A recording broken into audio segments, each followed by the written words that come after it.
guest here. Oh, hi, John. Nice to meet you. From Durham. Good to get here. Gets the prize for coming the furthest. Any questions? Field of questions? Yeah. Yeah, I just having a conversation. Oh, very good. What is your position, I guess, on immigration reform? Or immigration? You know, that is a really tough problem, and I supported the compromise bill that Ted Kennedy and George Bush actually agreed upon, if you can imagine that, back in, I guess it was '06. I think that's the best we could do in the current scenario. You know, now that the economy is so poor and unemployment is so high, it's a much bigger issue.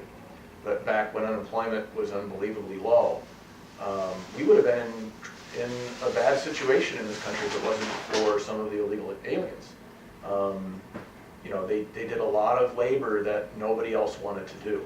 You got to tip your hat to them. If you, assuming you come down with throw the bums out, you got to tip your hat to them and say like, you know. And you know, people worry about the strain that they put on the social safety net, which is a legitimate concern.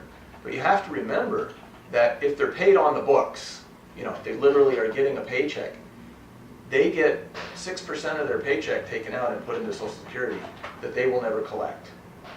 And they pay, income tax gets withheld from their check as well. And they don't file income tax forms and they don't get rebates.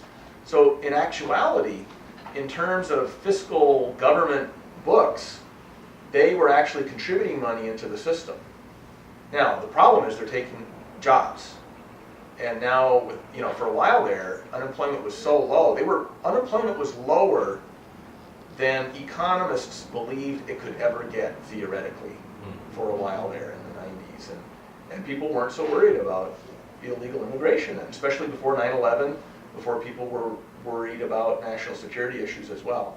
So now, because unemployment is so high and because we are worried about national security issues, it's become a much bigger issue. And I think so we have, honestly, I don't know the number, but you know, we have a lot of people in this country that are here illegally. Nobody knows the number. Right. But what do you do about it? And I think that compromise bill that Ted Kennedy and George Bush worked on, I would have supported that. If I was in the U.S. Senate, I would have voted for that. Back in '06, you said? Yeah, and honestly, this is not one of my big issues. If you go to my website, there's 30 position statements on all different kinds of issues that I have stronger positions about. But there's a position for you. I would have voted for that bill.